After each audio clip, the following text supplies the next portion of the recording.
Hi everyone, welcome back to my channel. My name is Daryl.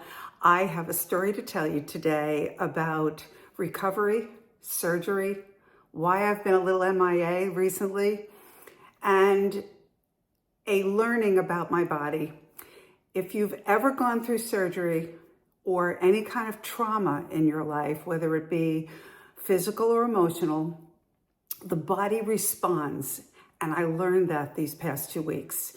2 weeks ago tomorrow, I had a very large cyst removed, thankfully it was benign, from my abdomen. I had not noticed it all that much when I weighed over 300 pounds. Now that I've lost a fair amount of weight, I'm not at my goal yet, but now that I've lost a fair amount of weight, I started feeling very self-conscious about this lump that was in my belly. And it was at the surface. So for instance, when I was on my cruise recently and I was wearing a bathing suit, it was prominent. It was sticking out and it really bugged me. I was gonna wait until I lost all my weight before I had this removed, but my husband made a good point. He said, now that you're noticing your body changing, why not fix what you can fix as you go along? All we did was remove the cyst. I didn't have any kind of plastic surgery with that, but this cyst was 11 centimeters, big, wide, and deep. So the amount of surgery that had to take place for this was quite extensive. And the recovery was harder than I thought it was going to be. I figured this is just a little thing I'm gonna have removed and I'm gonna feel great in a day or two. So the reason I've been a little MIA is because I've been recovering. I did some thinking and I spoke to a friend about recovery in surgery. And she said to me, why don't you have some compassion for yourself instead of being impatient? Wow, mind blown. I don't practice compassion for myself very often. And these past 2 weeks have been an enormous learning curve for me to figure that out. So with that said, I did a little research and I spoke with my doctor about some of the symptoms I was having. I gained 12 pounds overnight.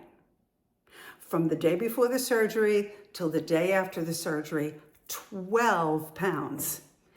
I've lost about half of that so far, but that means I'm backwards a little bit in terms of my journey. What I learned was that the body's response to surgery is to flood your cells with fluid. And there's reason for that. I did a little research and I wanted to share that with you. So if any of you have had surgery and you wonder, how come I'm not eating any different? I'm drinking my water, I'm doing all the things, I'm watching my sodium. Why am I still up in my weight? It's not fat. It's simply fluid. So after surgery, inflammation is imminent. Absolutely going to happen. It's a normal and necessary part of healing. It's the body's response to what it perceives as being injured. Because let's face it, you take a scalpel and you open your skin, your body's going to respond by like, whoa, what's happening to me here? White blood cells go right into where the wound is immediately, and the tissue starts to repair. But in order to do that, it's got to have some release of fluid. I went home with an abdominal drain, which didn't work very well. Unfortunately, it did not draw the fluid out, and we noticed after about 3 days, this had to come out.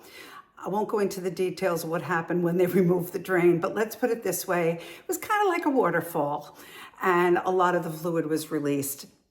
Gaining weight or feeling puffy, that puffy feeling after surgery is very common and expected. It's not fat gain, it's mostly a response to the trauma that your body has gone through. You know, I had general anesthesia for this. So there were 12 different medications that were pumped through my body in that hour surgery. 12. I got the lab report back and it was wild. I also had a very bad reaction to one of the drugs. There's a drug that they give you when they intubate you that paralyzes your muscles so that they can easily get the tube in your throat. and down into your lungs. And one of the side effects is incredible body aches. Take flu symptoms and multiply that by 100, and that's the level of pain that I was experiencing. I was given some opioids to help with that pain, but of course a side effect of that is constipation. So I was dealing with that as well. Fluid retention was going wild in my body. I had gotten IV fluids, so therefore that was part of it. There was also a reaction when tissue is cut. The body releases hormones to help healing. One of them is cortisol, and another one I found out is called aldosterone.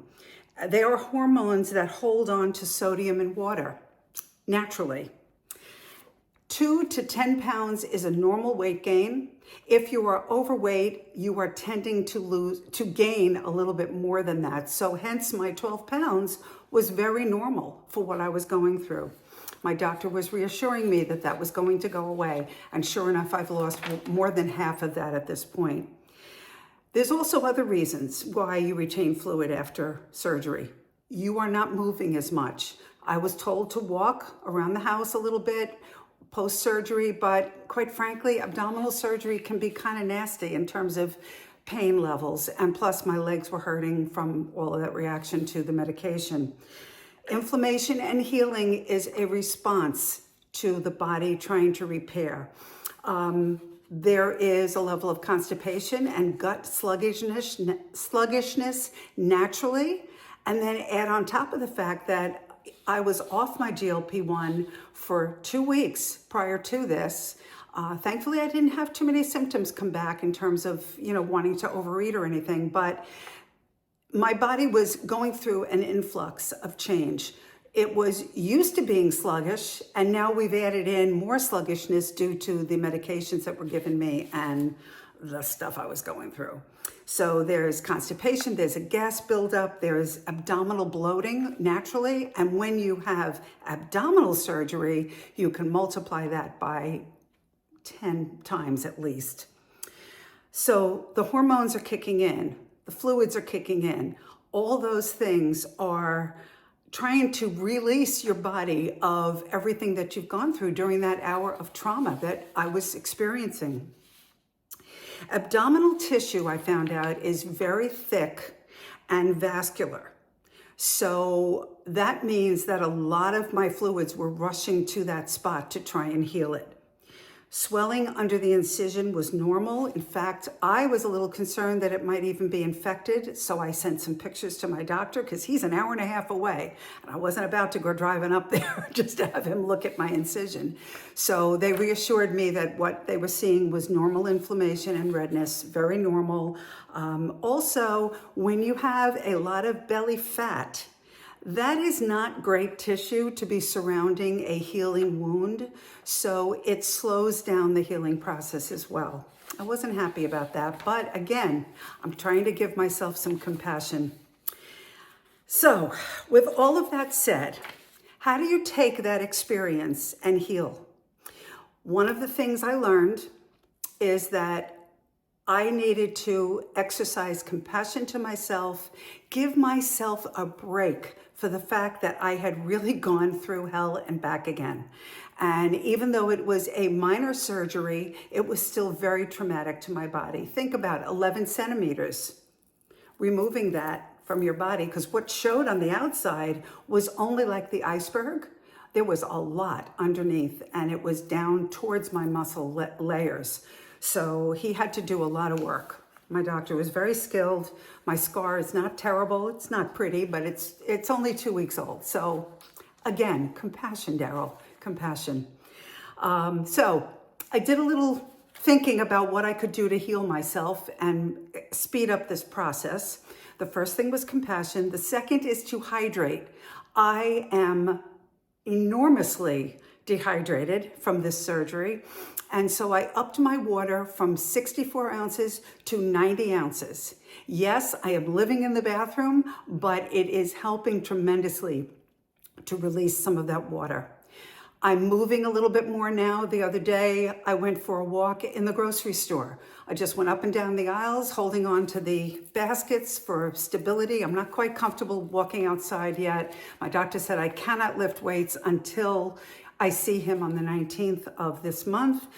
So, in the meantime, I'm going to walk.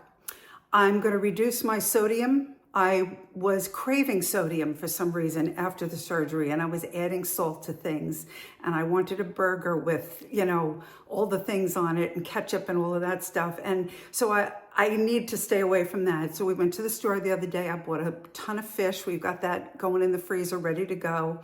And I'm going to up my veggies and my protein. Protein is imperative while you're healing. A compression garment was something I wore for the first couple of days, but I had an allergic reaction to that. I got a rash, and then I also got an allergic reaction to the surgical glue that they put on top of this. So my poor body has been through it. I need to sleep. I've been binge watching Netflix since I've been home and a little bit more sedentary. I am committing to you guys today. I will be in bed at 10 o'clock tonight. I promise.